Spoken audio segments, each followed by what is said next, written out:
we shouldn't be surprised with all that's coming out and all the worries about tariffs. It's not just that, it's the complexity of everything else as well. The changes within the federal government, the worries about job losses, the worries about a slowing economy, higher inflation, and eventually you get these what's known as soft data. More than 25,000 containers stuck in ports. Tens of billions of dollars frozen. Companies panicked. Shipments have been halted. Something's gone wrong. This isn't just a logistics failure. It's the beginning of the biggest trade and financial conflict of the 21st century, and it's unstoppable. The United States has declared an economic blockade on China, imposing tariffs not even seen at the peak of the Cold War. 60%. Then 104. Goods are doubling in price, infrastructure is suffocating, and the American consumer is starting to pay the price for other people's political blunders. The Chinese impression is that they are willing to at least negotiate, not necessarily on Donald Trump's terms, but to talk. But their impression is that the U.S. has not opened channels and not made an effort to open up channels. But while the White House prepares new lists of sanctions, Beijing is unveiling a very different map. No tanks, no nuclear threats, just codes, networks, and millions of transactions. Instead of the dollar, the digital yuan. Instead of SWIFT, China's own SIP system, already linked to hundreds of banks around the world. China is silently disconnecting from the global financial architecture and building its own. In Malaysia, in Indonesia, in Africa, they don't pay in dollars. They pay in ekni. Fast. No commission. Without American control. It's not just a currency, it's a weapon. Programmable, trackable, and most importantly, completely under Beijing's control. Well, if they did fall on deaf ears, but it's just the latest example in the really day by day, the deepening trade war that is underway between the United States and China. Yes, we are learning that U.S. officials privately behind the scenes urged China to not retaliate. In fact, the Treasury Secretary Scott Bessent has been saying that publicly all along, warning countries to not retaliate. Well, those warnings have fallen on deaf ears, particularly with China, as they raised their tariffs to 125%. The question now is which side is going to blink? Meanwhile, panic sets in the U.S. Markets are crashing. The Dow Jones loses 1,500 points. Fox News for the first time refuses to defend Trump. It's clear the strategic bet on tariffs has turned into a strategic loss, but no one is going to back down. The White House is ramping up the pressure, hoping to push China off the world stage. But China is simply no longer playing by the rules. It's changing the rules. In other words, pre-substitution, if we just continue as we are now. But of course, people will start to substitute. They will find other goods. And as the Christmas Tree Association said a moment or two ago, it's going to be very difficult to find substitution of many things that we currently get from China. For the first time in history, the currency revolution is taking place not in Silicon Valley, but in a government building in Beijing. The US and China are not just trading economic blows. They are fighting for control of the future, over how money will move, who will control the flows, and whose algorithms will determine the value of labor, resources, and power. This is not just a story about tariffs. This is a story about how the global order is collapsing. It's about how digital currency is becoming a weapon and containers are becoming a symbol of the demise of the old economy. We're on the brink of the most dangerous geoeconomic conflict of our time. And if you think it won't affect you, think again. Because tomorrow your iPhone, your car, your breakfast, it could all cost twice as much. And that's just the beginning. Stay tuned. We'll show you who really controls money, why the dollar is losing its crown, and how one country can rewrite the economic map of the world without firing a shot. Yeah, you'll be surprised just how much we get exclusively from China. And Jim, I'm really curious to get your perspective on the White House's handling of this situation. Not so much the tariffs that have been announced, but this reporting that the White House, that officials have made clear to Beijing that they want Xi to ask for a call with Trump. In early January 2025, the United States imposed an unprecedented measure: the complete cancellation of orders for Chinese goods worth over $2.8 billion. The move was announced as a forced response to the new administration's rapid tariff increases, which had reached an all-time high of 60%. But there was much more behind this formulation. The real reason was panic among US industrialists, faced with mounting trade pressures, raw material shortages, and an inability to control supply chains that had relied on Chinese manufacturing capacity for decades. Right now, 145 going up against 125. These are the tariffs between the world's two biggest economies.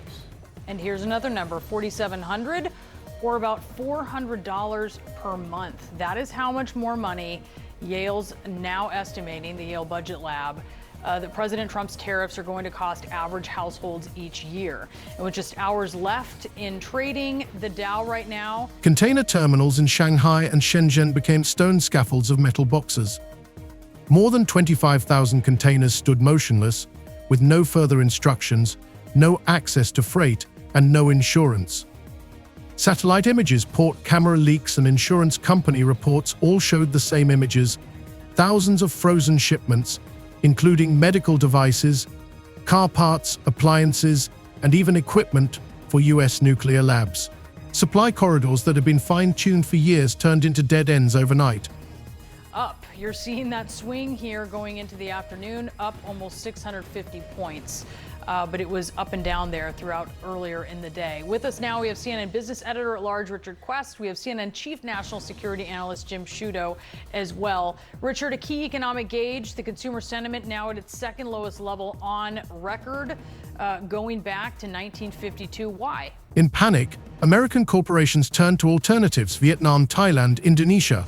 But in practice, this turned out to be a trap rather than a salvation.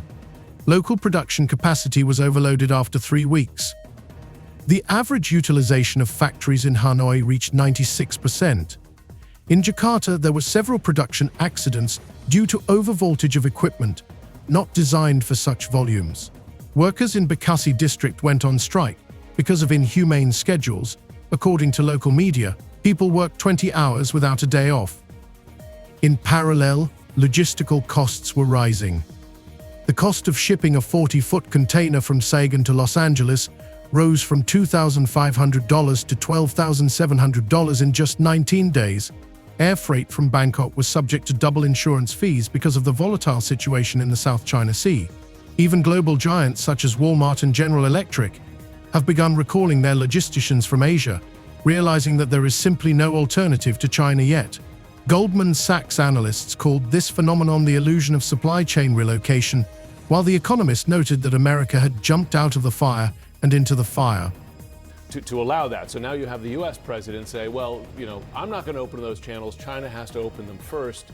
It's kind of ridiculous at the end of the day, because you are playing with the interests of American consumers, Chinese consumers, etc. The other point I would make about China's reaction today in not quite meeting the U.S. tariffs, 145%, U.S. China goes to 125.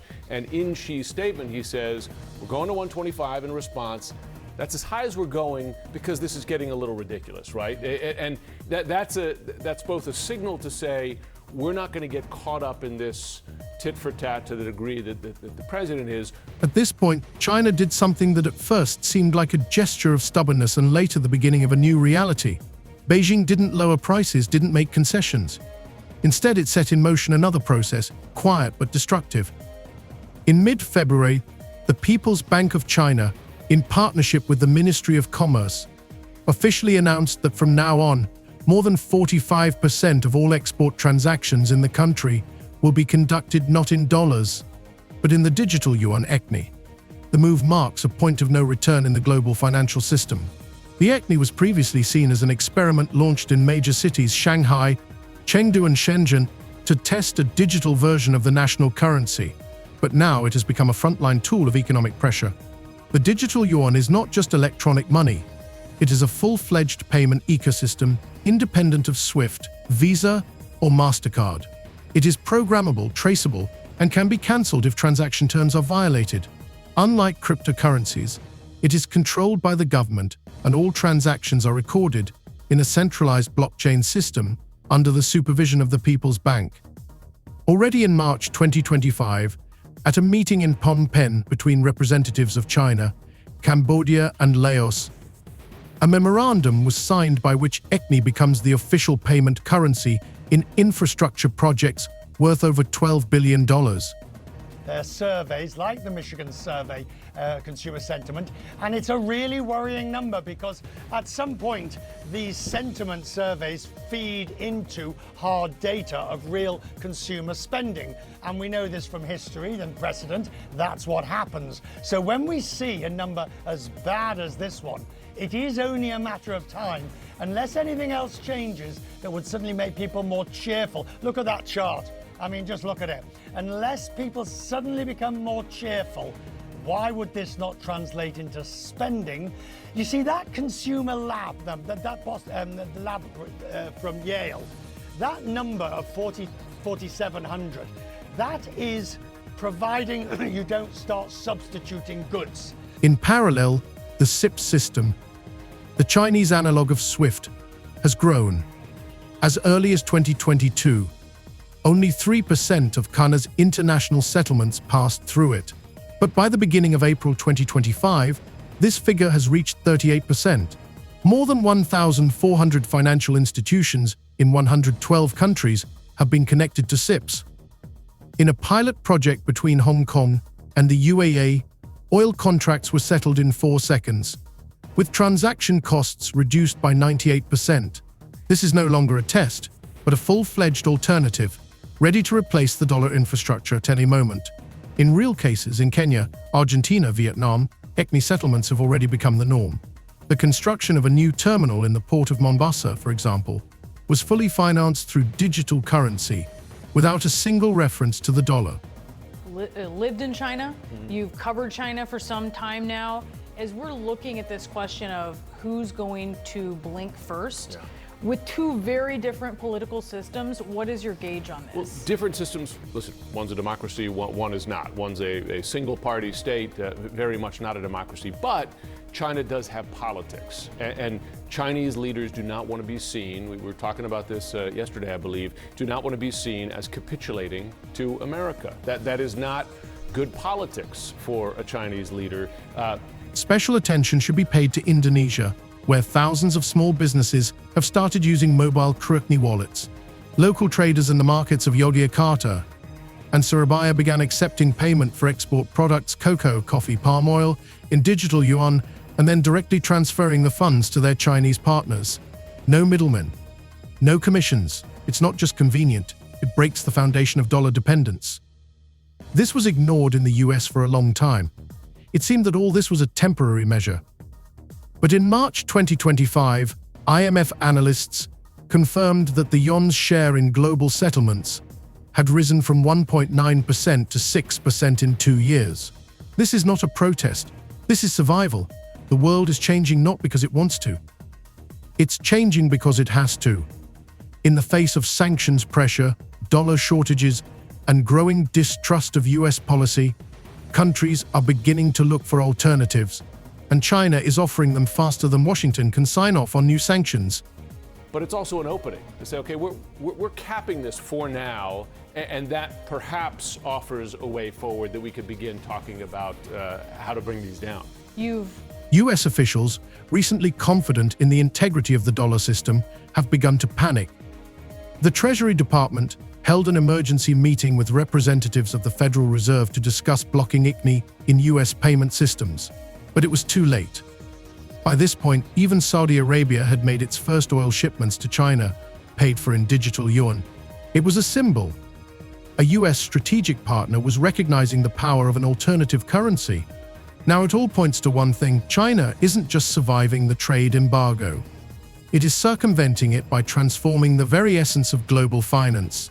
Instead of a mirror response to tariffs, it has chosen a far more dangerous path to change the structure within which those tariffs operate. And if it succeeds, the familiar world in which the dollar was the untouchable king may remain only in the economics textbooks of the last century. The more likely it is to have them come into the higher the tariff, the more you're going to put on the value of that piece, those goods, the higher people are going to pay in shops. Technologies, currencies, protocols, all of these are no longer just tools of finance. They are weapons. And China has learned how to use it faster than anyone could have expected. After the launch of ECNI and the rapid expansion of SIPS, the next phase of the offensive was not long in coming. China began to reshape the global financial system from within. not through economic declarations or summits, but through code, data, and real infrastructure contracts. The model began to resemble not the economy of the 2020s, but rather a hyper-centralized digital empire in which money is algorithms and contracts are lines of software code. Pilot projects with the digital yuan have grown into a full-fledged ecosystem. Malaysia's Duit Now payment system has been fully integrated with IXNI, allowing instant settlements between citizens of the two countries without the involvement of dollar correspondent accounts. In Thailand, there is a new initiative called Silk Pay, an add-on to IXNI focused on B2 billion payments between Asian companies and Chinese manufacturers. As early as April 2025, more than $9 billion equivalent transactions were already flowing through it. And all this was happening without SWIFT, without MasterCard, without US banks, and most importantly, without a trace of the dollar. China paid special attention to smart contracts, technological agreements embedded in the very structure of IXNI. As part of the Belt and Road Initiative, Beijing has begun to introduce these contracts into the settlement of large infrastructure projects. One such case has caused resonance in the expert community, the construction of a logistics hub in northern Pakistan. Under the terms of the contract, if the contractor violated the delivery schedule or underestimated the quality of construction materials, the funds were automatically returned to the customer and subsequent tranches were blocked. No litigation, no intermediaries, no international arbitration. This is not just digitalization, it is undermining the very idea of financial neutrality. China has begun to do more than just participate in the system. It has begun to rewrite it. They're doing what they should be doing, perhaps, for the European Union, but it does create ill will. And as you know, we're going to be doing reciprocal tariffs. So whatever they charge us, we're charging them. In response, the US has relied on old leverage. In January, it imposed a 60% tariff on all imports from China. And by April, the White House moved on to its next move, a massive expansion of the tariff schedule to 104%. That figure seemed almost theatrical, but behind it lay a cold calculation to make Chinese exports to the US economically meaningless. Any toy, any electronics, any automobile, all had to go up in price by tens of percent to collapse demand and bring production home. The problem is that the market doesn't obey slogans, it obeys logic. While radical decisions were being made in Washington, Beijing was preparing an asymmetric strike. Instead of mirror tariffs, China focused on point restrictions that hit producers rather than consumers.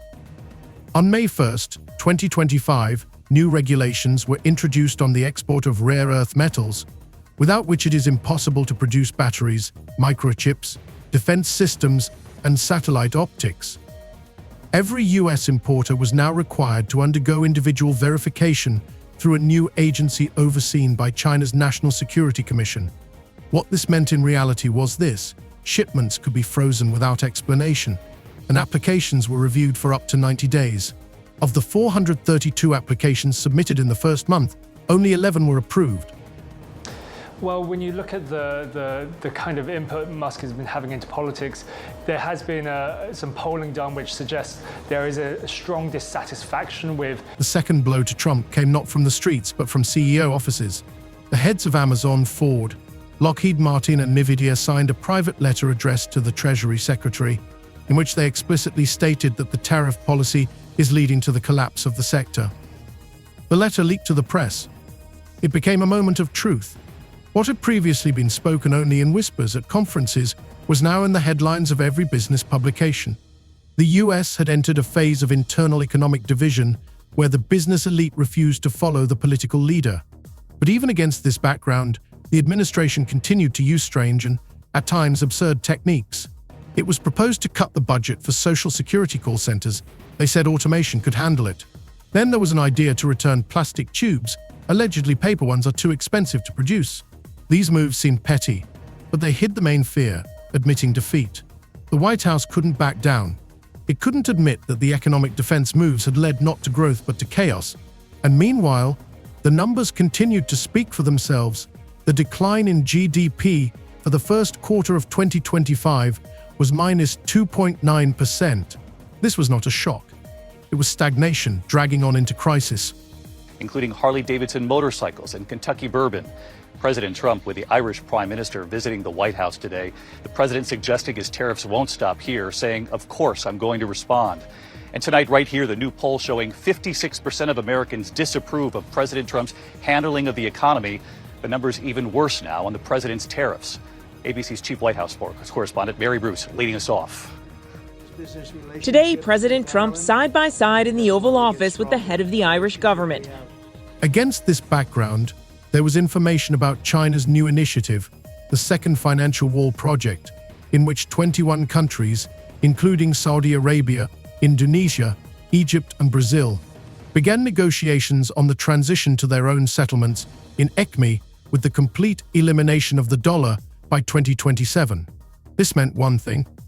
If the US did not change course, by the end of the decade the dollar could lose its status not only as a reserve currency, but also as a basic instrument of global trade. Against this backdrop, an MIT economist told CNBC, "We no longer control the financial center of the world.